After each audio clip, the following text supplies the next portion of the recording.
Hi, welcome to the Bret work.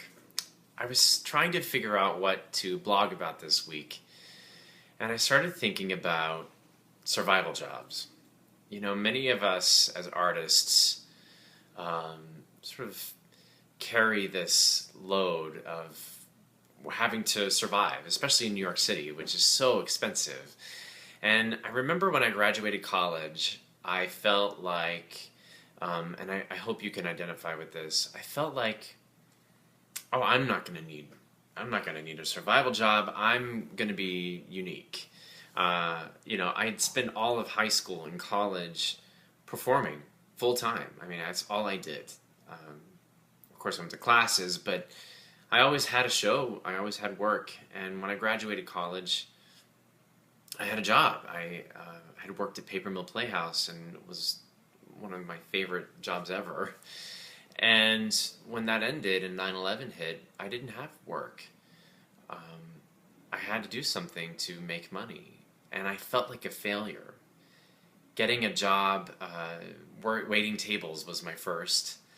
Then I worked sample sales, which can be very frustrating. Long 12, 14-hour days for pennies. I mean, you're not making much money. And then I would get these regional theater jobs, and I'd go work in these regional theaters in great productions with amazing people doing amazing things, and that would last for 4 or 6 weeks, and then it would end, and I'd have to come back to New York City, and I'd have to get a survival job. And then I'd feel like a failure. And then I was lucky enough that for a really long time, I didn't need to do survival work. I was working full-time as an actor. I was making all the money I needed as a performer. And that's a blessing. That's a real blessing. And especially now I realize how lucky I was. Now, survival work it's not about surviving. There's a documentary. I don't know if I should mention the performer's name, but it's a documentary about a Broadway show that was being created. And one of the performers said, "I don't do survival work because then all you're doing is surviving." And I found that really disheartening and also unproductive, unsupportive of other actors. There's so many actors in New York City. You know, not all of us are lucky enough to have parents who live in New Jersey or Brooklyn that we can just go live with them until our big break happens.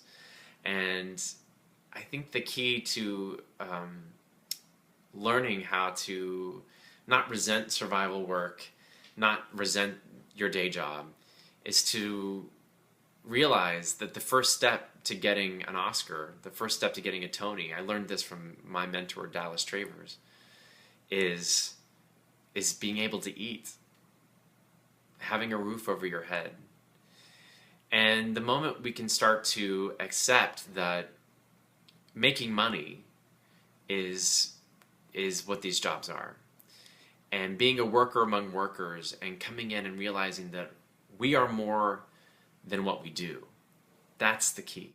So what I found for myself in all of these survival jobs that I've had over my 14 years in New York City, I have a skill set that's so unique from other people. People who work 9 to 5 jobs for the rest of their lives.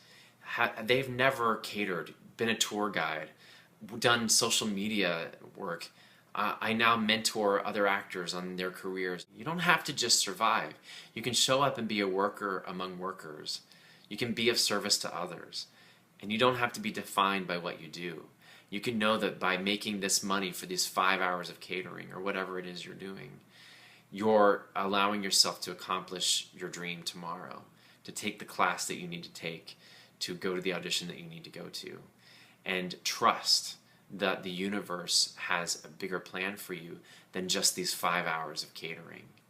I'd love to know what you think. Please leave a comment in the comment section below, or shoot me an email. Go to my website. I'd love to know what are your favorite survival jobs.